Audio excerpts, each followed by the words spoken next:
Sir தமிழ்நாட்டுல சட்ட ஒழுங்கு எப்படி இருக்குன்னு கொஞ்சம் சொல்லுங்க. சட்ட ஒழுங்கு போனா இதா போச்சு. துளசி வீட்டுக்காரர் எப்படிங்கிறாரு? சார் சட்ட ஒழுங்கு சார். துளசி இல்ல சார், சட்ட ஒழுங்குல வீட்டு ஒழுங்கு எப்படிமா இருக்குது? வீட்டுக்காரர் நல்லா இருக்கிறாரா? விளக்குமாறு பண்றாருங்க. வீட்டுக்காரர் நல்லா இருக்கிறாராமா, வீட்டுக்கு வந்து பாத்துன்னு போவாரு, அப்புறமா அமிச்சிரு. அதாவது புதுசா வந்து எப்படி சொல்லியிருக்காருன்னா, ஆகமா வீட்டுக்காரர் பண்றாரு, விளக்குமாறு பண்றாரு. பிரஸ் மீட் இங்க இப்ப கேட்டுனுக்குறாரு பிரஸ்யா. அம்மா துளசி எப்படிமா இருக்கிறா, வீட்டுக்காரர் நல்லா இருக்கிறாரா? துளசி தானே நீனு இவங்க பேசினேங்கிறாங்க, இரு வந்துடுறேன். இதுக்கு முன்ன துளசி அவரை பார்க்க வந்திருந்தா கூட அவர் கண்டுகிட்டு இருக்க மாட்டான். பிரஸ் பார்த்து என்ன துளசி எப்படி இருக்கிற அப்படிங்கிற. நேத்து ஒரு ஃபன் பண்ணாருல்ல, நேத்து வந்து ஸ்டேஜ்ல பயங்கரமா பேசினாரு.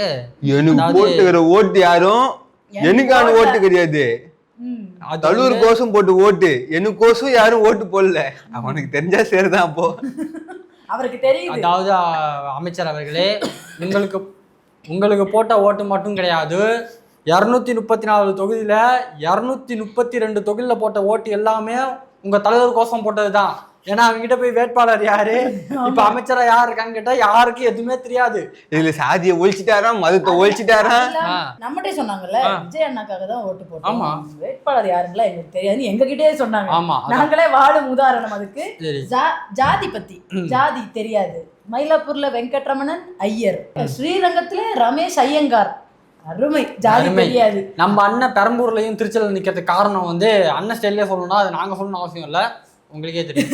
அது ஜாதி இல்லங்க, மதம் தான் காரணம். சோ நீங்க வந்து ஜாதியை வச்சு அரசியல் பண்ணல, மதத்தை வச்சு அரசியல் பண்றீங்களா இல்ல ரெண்டும் கலந்து அரசியல் பண்றாங்க? அதாவது நாங்க என்ன சொல்றோம்னா, சரி ஓகே அவர் சொன்ன மாதிரி ஒரு நல்ல விஷயம், மக்கள் வந்து ஜாதியை பார்த்து ஓட்டு போடல, அதாவது ஜாதியை பார்த்து ஓட்டு போடல, வேட்பாளரை பார்த்து ஓட்டு போடல, மதத்தை பார்த்து ஓட்டு போடல, அதெல்லாம் இதுல உடஞ்சிருக்கு. மக்கள் வந்து நல்லா தான் ஓட்டு போட்டுருக்காங்க, சரி நான் ஒத்துக்கிறேன்.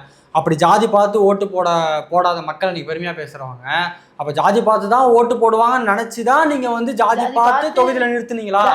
சாமி கிட்ட டேட்டா கேட்டு தொகுதியில நிப்பாட்டினீங்களா? அப்ப நீங்க என்ன நினைச்சுக்கீங்கன்னா இவங்க ஜாதி பார்த்து தான் போடுவாங்கன்னு நினைச்சீங்கன்னா நீங்க ஜெயிப்பீங்கன்னு நீங்க நினைக்கல. ஆனா இப்ப போட்ட உடனே உங்களுக்கே தெரியுது இவங்க என்ன அமைச்சரை கேள்வி கேட்காம ஸ்ட்ரைட்டா நம்மள கேள்வி கேட்கறாங்க, அப்ப ஜாதி பார்த்து போடல அப்படின்னு ஒரு முடிவுக்கு வந்திருக்காரு. ஒவ்வொரு இடத்துல ஈசிஆர் சரவணன் தொடங்கி பார்த்து திருநெல்வேலி வரைக்கும் பார்த்து நிப்பாட்டி இருக்கீங்க.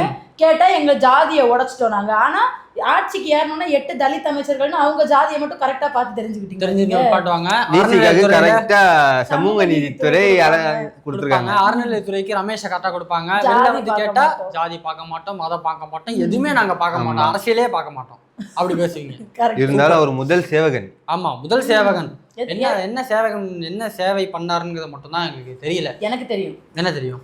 தலைமைச் செயலகத்துல துண்டு எடுத்து மாத்தினாரு, கையால சாப்பிட்டாரு, தோழிய கையால சாப்பிட்டாருன்னா எனக்கு புரியலையே. எனக்கு நான் என்ன அப்படி சொல்லு. தோழிய கான்வாயில கூட்டிட்டு போனாரு. இந்த மாதிரி சேவைகள் பல செய்துள்ளார். டெல்லிக்கு 2 நாள் பயணமா போயிட்டு வந்தாரு. சிங்கப்பெண் அதிரடி படையை அதோட லான்ச்சிங்க தள்ளி வச்சாரு. இன்னும் எக்கச்சக்கமா இருக்கு அவர் செஞ்ச சேவைகள். எனக்கு அதெல்லாம் பிடிச்ச ஒரே சேவை பிஜேபி எதிர்ப்பு. ஸ்டேஜ்ல பிஜேபி மோடியை பத்தி பேசினாரு பாரு. எப்போ? நான் பாக்கலையே, நீ பாத்தியா? தமிழ்நாடே பாக்கல. மோடியை கிளிகிளின்னு கிழிச்சாரு. பிஜேபிங்கிற வார்த்தையே வரலையடா. அண்ணன் என்ன சொன்னாரு? நான் கோட்டு போட்டதை பத்தி எல்லாம் பேசுறீங்க. அப்படி தனுஷ் வந்தாரு நடுவுல, ஏன் நாங்கெல்லாம் கோட்டு போடக்கூடாதா, அதுக்கப்புறம் நேரா பிஜேபி மோடியை தான் அடிச்சாரு. நானாவது கருப்பு கோட்டு போட்டு வரேன், எல்லாரும் மாதிரி நான் கலர் கோட்டா போட்டுட்டு வரேன் அப்படின்னாரு. யார கேட்டாரு? யார் கலர் கோட்டு போட்டு வெளில சுத்துறது? மோடிஜி. அப்பா அவங்க ஒரே கலர் தான்ப்பா, காவி கலர் தான். டைரக்டா அடிச்சாரா இல்லையா? டைரக்ட். அப்ப நெத்தி அடி. அதுக்கு அடுத்தல என்ன திருவள்ளுவருக்கு காவி சாயம் பூசுனதா? அது நாங்க பேச மாட்டோம். கோட்டை பத்தி மட்டும் தான் பேசுவீங்க. கோட்டை பத்தி மட்டும் பேசுவோம். ஒரு காவி பத்தி தான் ஒரு டைம் பேசுவோம். ஆமா, ஒரு நேரம் பேசுறதே பெரிய விஷயம். ஆனா திருவள்ளுவரை பத்தி பேச மாட்டோம். திருவள்ளுவர் திருக்குறளை மட்டும் எடுத்துட்டு பிறப்புக்கும் எல்லாரும் டேக்லைன் போட்டுப்போம். அததான் அது சில பேர் வந்து நாங்க அண்ணன் தான் அதை கொண்டு வந்தாரு, ஆமா விஜய் தான் கொடுத்தாரு, விஜய் அண்ணன் தான் அதை எழுதினாருங்கிற மாதிரி நிறைய பேர் கண்டுபிடிச்சு. அது திருக்குறள்ப்பா, அது திருக்குறள். பாருங்க, ஒரு விஜய் ஃபேனே சொல்லி கொடுக்குறாரு திருக்குறள். இது எதுவும் தேவையில்லாத. அடுத்து அப்படியே இந்த பக்கம் வருவோம். டிஎம்கே பத்தி நிறைய விஷயம் பேசியிருந்தாரு.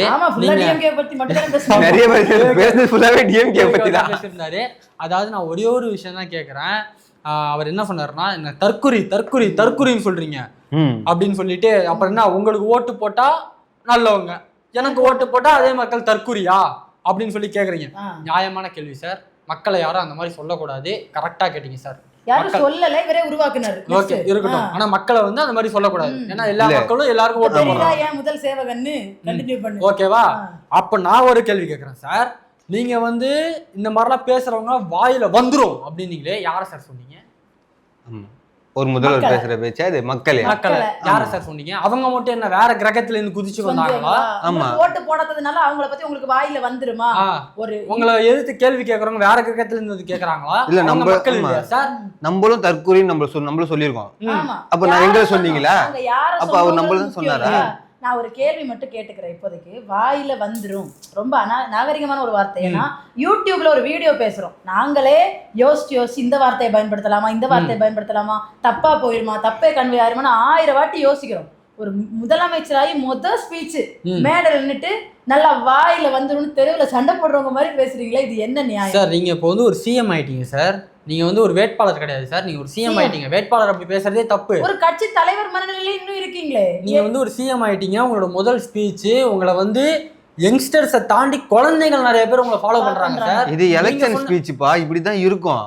நான் சொல்றது என்னன்னா, நீங்களே ஒரு விஷயம் சொன்னீங்க, குட்டி குழந்தைங்கள்ல இருந்து எல்லாருமே எங்களை ஃபாலோ பண்றாங்க, குட்டி குழந்தைங்களுக்கு நன்றி முதல்ல நீங்க சொன்னீங்க. அப்படியாப்பட்ட ஒருத்தவங்க ஒரு ஸ்பீச் பேசும்போது பார்த்து பேசணும் சார். அது என் வாயில வந்துரும், நான் என்ன கவர்ச்சியா இருக்கிறதுக்கு நான் என்ன அப்படிலாம் முடிச்சீங்கன்னா பாஸ் வேற மனசுல என்ன யோசிச்சு அந்த வார்த்தை நீங்க சொல்லுவீங்க. அது என்ன சார் வெளில கன்வே ஆகும்? என்னென்ன போட்டுட்டு இருக்காங்கன்னு தெரியுமா உங்களுக்கு? Facebookல ட்விட்டர்ல அந்த கேப், நீங்க விட்ட கேப்பா அவங்க என்னெல்லாம் போட்டு ஃபில் பண்றாங்கன்னு உங்களுக்கு தெரியுமா? சின்ன குழந்தைங்க பாக்குது, அவங்க மனசுல எப்படி கன்வே ஆகும்? நீங்க இப்படி உங்களை கேள்வி கேட்டதுக்காக வாயில வந்துரும் மேடையில பேசுறீங்க. நாளைக்கு அந்த குழந்தை அவங்க அம்மாவோ அப்பாவோ அவனை தப்பு பண்ணும்போது கேட்டா வாயில வந்துரும் கேட்பான். நான் விஜய் மாமாவை பார்த்து கத்துக்கிட்டேன்மா மேடையில. அப்ப நீங்க இதுக்கு என்ன பதில் வச்சிருக்கீங்க?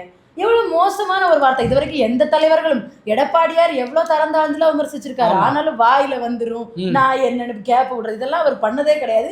இன்னைக்கு அவரே சம்பவம் அதை நம்ம ஃபில் பண்ணிக்கிட்டு தான் அந்த கேப்பே அவர் விட்டுருக்காரு. ஓ, அதை நீங்க எப்படி வேணா ஃபில் பண்ணிக்கலாம். ஒரு நல்ல லீடர்ஷிப் இல்ல, லீடர்ஷிப்பே கிடையாது இது. நீங்க மாத்திக்க வேண்டிய ஒரு முக்கியமான விஷயம் இது. நெக்ஸ்ட் அந்த கவர்ச்சி விஷயம் முடிஞ்சதுக்கு அப்புறம் இது ஒரு முதல் ஸ்பீச் சரியா? எல்லாரும் என்ன எதிர்பார்த்தாங்க? 2 டைப்பா பிரிச்சுப்போம். நம்ம எல்லாம் என்ன எதிர்பார்த்தோம்னா, நீட்டு பத்தி பேசுவாரு, திருவள்ளுவர் பத்தி பேசுவாரு, அப்புறம் வந்து இந்த சட்ட ஒழுங்கு பத்தி பேசுவாரு, சட்ட ஒழுங்கு, பெட்ரோல் டீசல் விலை ஏறது, இத பத்தி எல்லாம் பேசுவாரு. அப்புறம் அந்த இதுக்கு மாடு அத பத்தி பேசுவாரு நம்ம நினைச்சோம். அவரோட தொண்டர்கள் கம் நண்பா நண்பீஸ் அவங்க நினைச்சாங்கன்னா, என் நெஞ்சில் குடி இருக்கும் என் நண்பா நண்பீஸ்னு அவங்கள புகழ்வாருன்னு அவங்க நினைச்சாங்க. ஆனா இது ரெண்டுமே நடக்காம வழக்கம் போல திமுக திமுக திமுக. சார் இப்போ நீங்க ஆட்சியில இருக்கீங்க, ஏன் இன்னும் டிஎம்கேவை போட்டு ஏன் இப்படி பண்ணணுங்கிறத எனக்கு புரியல. நான் டிஎம்கேக்கு இந்த இடத்துல சப்போர்ட் பண்ணல. ஆனா நீங்க டிவிக்கு ஆட்சிக்கு வந்ததுக்கு அப்புறம் மக்களுக்கு என்ன பண்ணணும், அடுத்து எங்க கொண்டு போகணும், தமிழ்நாட்டை அடுத்த ஸ்டேஜுக்கு எப்படி கொண்டு போகணுங்கிறதான் பேசணுமே தவிர, இன்னும் டிஎம்கே அப்படி பண்ணிட்டு போயிட்டாங்க அதனாலதான் எங்களால பண்ண முடியல, அப்படி பண்ணிட்டு போயிட்டாங்க அதனாலதான் எல்லா நிதி வர வேண்டிய எல்லா வழியும் லாக் பண்ணிட்டு போயிட்டாங்க. இல்ல தமிழ்நாட்டுக்கு நிதி வர்றது அது எப்படி லாக் பண்ண முடியும்? ஒவ்வொரு துறையில இருந்தும் அந்த துறை ஆட்டோமேட்டிக்கா அரசாங்கம் இயங்கிட்டே தான் இருக்கும், ஆட்டோமேட்டிக்கா ஃபண்ட் வந்துகிட்டே தான் இருக்கும். உனக்கு தெரியும்பா, என்ன நம்புறவன் நான் பூட்டி சாவி எடுத்துட்டு போயிட்டாருன்னு சொன்னா அதை நம்பி ட்வீட் போடுவான், ஸ்டாலின் தான் காரணம், ஸ்டாலின் சாவி எடுத்துட்டு போயிட்டாரு. ஒரு விஷயம் இது அவரே நம்புறாரோ?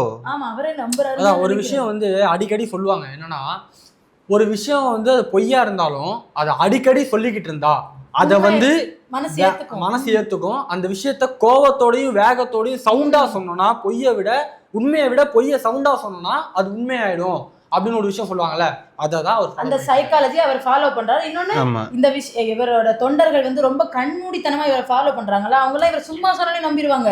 இவர் இவ்வளவு வேகம் ஏத்தி ஹை பிச்சில் சொல்லும் போது கன்ஃபார்மா நம்பிடுவாங்க. அது எந்த இடத்துல பிரதிபலிச்சுன்னா, அன்னைக்கு நடந்த அந்த கூட்டத்திலே அது பிரதிபலிச்சிருக்கு.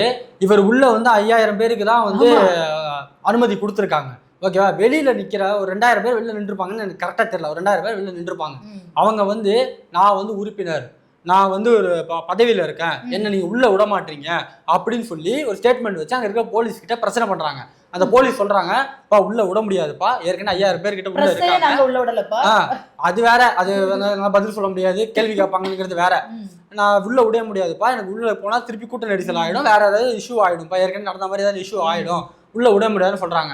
அவங்க உண்மையான தொண்டர்களா இருந்தா அறிவார்ந்த தொண்டர்களா இருந்தா என்ன சொல்லணும்னா, சார் நான் வந்து இந்த மாதிரி பாஸ் வச்சிருக்கேன், என்ன உள்ள விடுங்க, கியூஆர் கோட் வச்சிருக்கேன், நான் என்ன உள்ள விடுங்கன்னு சொல்லணும். அங்க என்ன சொல்றாங்கன்னா, என்ன உள்ள விடாததுக்கு காரணம் டிஎம்கே, திமுக அராஜகம் ஒழிகின்றாங்க, அதுக்குதான் தற்கூரின்னு சொல்றாங்க. என்ன மென்டாலிட்டியில இருக்கீங்க எனக்கு புரியல. ஆட்சியில இருக்கிறது டிவிகே, இன்னும் டிஎம்கே வந்து அதை பண்ணுதுன்னா அப்போ உங்க தலைவர் வந்து என்ன டம்மின்னு சொல்ல வரீங்களா? பொம்மை முதலமைச்சர்னு சொல்ல வரீங்களா? எங்க அரசியல் யூனிவர்ஸ்ல 2 பேர் தான், ஒன்னு திமுக, இன்னொன்னு தாவேகா. எங்களோட அரசியல் உலகம் திமுகவை சுத்தியே தான் இயங்குது. அதை தவிர எங்களுக்கு எதுவுமே தெரியாது. மோடியை கேள்வி கேட்க தெரியாது, எதுவுமே தெரியாது. எல்லாத்துக்கும் நாங்க திமுகவை தான் சொல்லுவோம். அவரோட அஜெண்டா அது. இப்ப மோடின்னு சொன்ன உடனே அது அஜெண்டா என்னன்னு சொல்ற பாருங்களேன். இப்ப நீங்க மோடி அவர்கள்ட்ட பிஜேபி கிட்ட என்ன கேள்வி கேட்டாலும் அவங்க தூக்கி வைக்கிற பையன் என்ன தெரியுமா? நேரு இப்படி பண்ணிட்டு போயிட்டாரு, நேரு பண்ணாரு, நேரு தான் பண்ணாருங்கிற ஒரு இதை வந்து அவங்க பரப்புவாங்க. அதே தான் இப்போ வந்து இங்க டிவிகே பரப்பிட்டு இருக்கு. எது பண்ணாலும் டிஎம்கேங்கிறத பரப்பிக்கிட்டு இருக்கு. ஆக்சுவலா விஜய் என்ன தப்பு பண்ணிட்டாரா? சட்ட ஒழுங்கு பத்தி பேசும்போது என்ன சொன்னாரு? உங்க ஆட்சியில இதெல்லாம் இருக்கு, போதை பொருள்லாம் இருந்துச்சு, நீங்க இனிஷியல் ஸ்டேஜ்ல ஒழிச்சிருக்கணும், அப்ப இப்படி ஆயிருக்காது. விஜயனா வேற மாதிரி பேசிருக்கணும். எப்படின்னா, எம்ஜிஆர் காலத்துல இருந்தே டாஸ்மாக் எல்லாம் இருக்கு, அவர் அப்ப இனிஷியல் ஸ்டேஜ்ல ஒழிச்சிருந்தா கட்டுப்படுத்திருந்தா இப்ப கலியுக எம்ஜிஆர் இருக்க நான் இவ்வளவு கஷ்டப்பட தேவையில்லை அப்படின்னு பேசியிருக்கணும். ஸ்கிரிப்ட்ல அது அப்படி அண்ணன் பேசியிருந்தா என்னால 10வது பாட்டில் நான் குடிக்க அண்ணாவை கொண்டா சேஸ் அடிக்கன்னு டான்ஸ் ஆட முடியாது. ஆமா, இந்த போதை பொருள் எல்லாம் டிஎம்கே ஸ்டாக் வச்சிருந்தாங்க, அவங்க ஒழிக்கல. அப்ப அண்ணன் என்ன பண்ணிட்டு இருந்தீங்கன்னா, நீ சொன்ன பாட்டு டான்ஸ் ஆடிட்டு இருந்தாரு. அதுவும் இப்போ அவர் சொல்றதுலாம் ஒரு பக்கம் இருக்கட்டும்னு வச்சுக்கோயேன். திமுக தான் காரணம்னா, இத்தனை வருஷமா இப்போ வெறும் ஆட்சி அமைச்சு 23 நாள்ல 64 கொலை, 111 பெண்கள் பாலியல் கேஸ் வந்திருக்கு. அதுல 61 வந்து குழந்தைகள் பாலியல் குற்றங்கள் நடந்திருக்கு. இவ்வளவு அதிகமா நடக்குமா? இல்ல திமுக ஆட்சியில கூட இவ்வளவு நடக்கலையே, வேற இதே மாதிரி ஆட்சியில கூட அது நடக்கலையே. இத கொஞ்சம் சல்லடை பண்ணி பார்த்தோம்னு வச்சுங்களேன், அதுல காவாசி பேர் டிவிகேவா இருப்பான். முக்காவாசியா டிவிகே காரணம் தான் இருப்பான். ஏன்னா நேத்து கூட 2 பேர் மாட்டிருக்காங்க, கூட்டு பாலியல் வன்கொடுமை. தாவேகா நிர்வாகிகள், அதாவது உங்க கட்சிக்காரங்களே உங்களால அடக்க முடியல, நீங்க திமுகவை இன்னும் குறை சொல்லிட்டு இருக்கீங்க. ஏன்னா இதுக்கு காரணம் இதுதான் டிஎம்கே தான். அவங்க தான் இவங்களை அனுப்பல.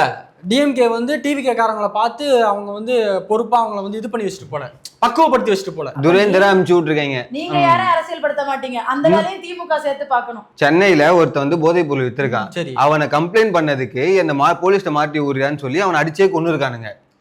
இது என்ன பிரமாதம்? இங்க பாருங்க, ஒய்ஃபுக்கு பாலியல் தொல்லை யாரு கொடுத்ததுன்னா காவல்துறை, சிறப்பு காவல் படையில இருக்கிற காவலர் கொடுத்திருக்காரு. அதுக்காக கம்ப்ளைண்ட் பண்ணதுக்காக அந்த பெண்ணோட கணவரை இந்த காவலர்கள் எல்லாம் சேர்ந்து தாக்கி இருக்காங்க. உன் பொண்டாட்டி எம்எல்ஏ கம்ப்ளைண்ட் கொடுக்குது, கம்ப்ளைண்ட் வாபஸ் வாங்க, அவரை போட்டு அடிக்கிறாங்க. அதான் இங்க வந்து இது வேற எந்த துறையும் இல்ல, முதலமைச்சரோட நேரடி கண்காணிப்புல இருக்கிற காவல்துறை. அது டிஎம் கேட்டல இருக்கு.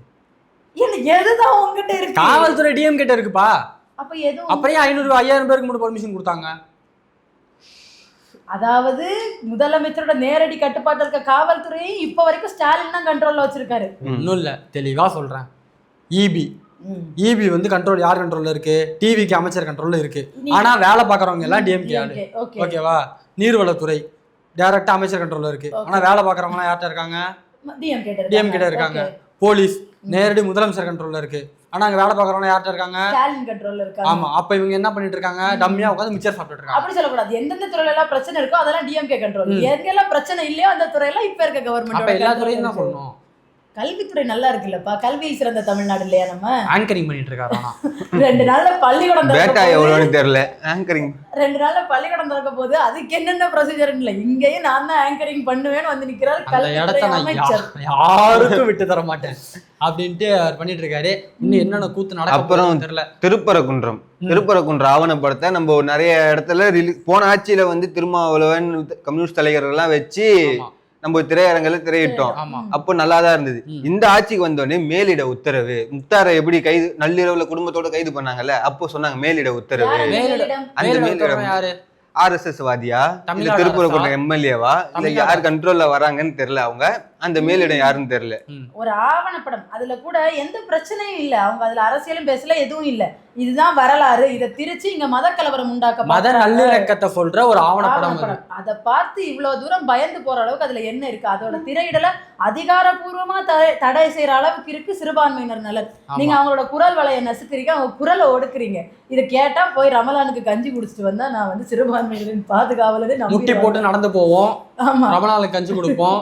மாரியம்மன் கோயில்ல அங்க பிரதேசனம் பண்ணுவோம், எல்லாம் மத பண்ணுவோம். சார்பின்மை ஆனா மாடு ஆமா. வெட்டுறதுக்கு நாங்க கேட்க மாட்டோம், திருவள்ளுவரை பத்தி கேட்க மாட்டோம், ஆவணப்படம் அந்த மாதிரி நாங்க ரிலீஸ் பண்ணவும் விட மாட்டோம், எதுவும் பண்ண மாட்டோம். இதை விட பெரிய காமெடி ஒன்று நடந்துகிட்டு இருக்கு. என்னது? அண்ணாமலை ராஜினாமா பண்றாராம் எங்க இருந்து? பாஜகல இருந்து. ஓ சரி, ஓகே. ராஜினாமா பண்ணிட்டு புது கட்சி பாஜக ஒன்று ஆரம்பிக்குது, அதுல போய் அவர் தலைவரா ஜாயின் பண்றாரு. ஐயா எனக்கு புரியலங்க ஐயா, எனக்கு ஒரே குழப்பமா இருக்கு. எங்க இருந்து ராஜினாமா பண்றாரு? பாஜகல இருந்து எங்க போய் சேர போறாரு? பாஜகவோட புது கட்சி, அதாவது ஒரு கம்பெனியோட 2 பிரான்ச், இந்த பிரான்ச்ல இருந்து ரிசைன் பண்ணிட்டு இந்த பிரான்ச்ல ஜாயின் பண்றாரு. அது என்னன்னா தமிழ்நாட்டுல தேசிய கட்சி வந்தாலே அடிச்சு தடுத்திடுறாங்க, சரி. மதிக்க கூட மாட்டிக்கிறாங்க. சரி அப்ப நம்ம ஒரு மாநில கட்சியா இருந்தாதான் தமிழ்நாட்டுல ஆட்சி பிடிக்க முடியும்னு ஒரு அவங்க நினைச்சுக்கிட்டு இருக்காங்க. சரி. அதனால அண்ணாமலையை வச்சு ஒரு மாநில கட்சி ஒன்று உருவாக்கி ஆ. அதை வச்சு நம்ம ஆட்சியை புடிச்சிட்டு ஆ. அதுக்கப்புறம் அந்த கட்சியை பிஜேபியில இணைச்சிடலாம். அதாவது அவங்க வந்து புரிஞ்சிருச்சு, புதுசா யார் வந்தாலும் தமிழ்நாட்டுல ஜெயிச்சிடலாம், ஏன்னா யோசிக்காம ஓட்டு போட்டுருவாங்க. கம்பேரிட்டிவ்லி அண்ணாமலைக்கு பொலிட்டிக்கல் நாலேஜ் விஜயை விட அதிகம், ஆமா. அதனால கொஞ்சம் ஒர்க் அவுட் ஆகுன்னு வேற அவங்க அப்ப நினைக்கிறாங்க. கஷ்டம், அப்ப கஷ்டம். பொலிட்டிக்கல் நாலேஜ் ஜெயிக்க முடியாது. ஓ ரீல்ஸ் பண்ண தெரியும், Reels பண்ண தெரியும். ஒரு படம்லாம் நடிச்சாரு, அது என்ன ஆச்சுன்னு தெரியல. அது கர்நாடகால ரிலீஸ் ஆச்சு. அப்படியா? அது கர்நாடகால ரிலீஸ் ஓ, ஆச்சு. அப்படியா? அது தமிழ்ல டப் பண்ணி ரிலீஸ் பண்ணா வாய்ப்பு இருக்கு. ஓடாது. சரி, அவர் வந்து கட்சியை ஓபன் பண்ணிட்டோம், அது என்ன கட்சி, அவருக்கு யாரு சப்போர்ட் பண்றாங்கன்னு இப்ப நீங்க கேட்கணும். யார் பண்றா? என்ன செய்திகள் பரவுதுன்னா அண்ணாமலையும் ரஜினிகாந்தும் இணைஞ்சு அந்த கட்சி ஆஹா போறாங்க அப்படின்னு அவரு வெளியில கிளப்பலான்னு சும்மா ரஜினி போய் பார்த்தா ரஜினி என் கட்சியில ஜெயின் பண்றாரு, ஆனா எங்களுக்கு சப்போர்ட் பண்ணுவாரு நல்லா அப்படின்ட்டு. தெரிஞ்சிச்சுப்பா, திரைத்துறையில இருந்து யாராவது வச்சு நம்ம ஓட்டு கேட்டா ஓட்டுக்கு ஜெயிச்சிடலாம். விஜய்க்கு ஈக்குவலா இருக்கிறது யாரு? இப்ப அஜித் வந்து அப்புறம் ரஜினி. அஜித் அரசியலுக்கு வர மாட்டேன்னு சொல்லிட்டாப்ல, அதனால ரஜினியை கொஞ்சம் அப்படி பாவலா பண்ணலாம்னு நினைக்கிறாங்களா? அவன் பவன் கல்யாணம் இது சொல்லியிருப்பாருல, கட் அவுட் வச்சாலே தமிழ்நாட்டுல ஜெயிச்சிடலாம். செருப்ப கழட்டி அது அடிச்சிட்டாங்க. ஒண்ணும் இல்ல, இப்ப அண்ணாமலை போயிட்டு ரஜினிகாந்த் அவர்கள்ட்ட போய் கேட்டா அவர் ஒரே வார்த்தை தான் சொல்லுவாரு, நான் அரசியல் வருவது உறுதி, தேதி பின்னர் அறிவிக்கப்படும் அப்படின்ட்டு முடிச்சிருவாரு.